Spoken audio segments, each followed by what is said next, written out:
Alloh taolo aytadi: "Men bandamning men haqidagi gumonidaman. Agar u bandam meni zikr qilsa, men u bilan birgaman. Agar u meni o'zining nafsida zikr qilsa, men ham uni o'z nafsimda zikr qilaman." Alloh sizni zikr qilishi nima, bilasizmi siz? Aqlingiz bovar qiladigan narsa emas. Siz aqlingiz yetmaydi. Alloh sizni zikr qilsa, bilasizmi nima bu siz uchun? Bu sakinat, osudalik, barakot, saodat. Alloh sizni zikr qilsa, birodar, bilasizmi sizga nima bor? Rahmat, qo'llashi, inoyati, panohi degani. Yana nima kerak sizga boshqa? Ha?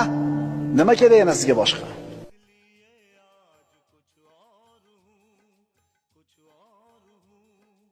कुछ और हूँ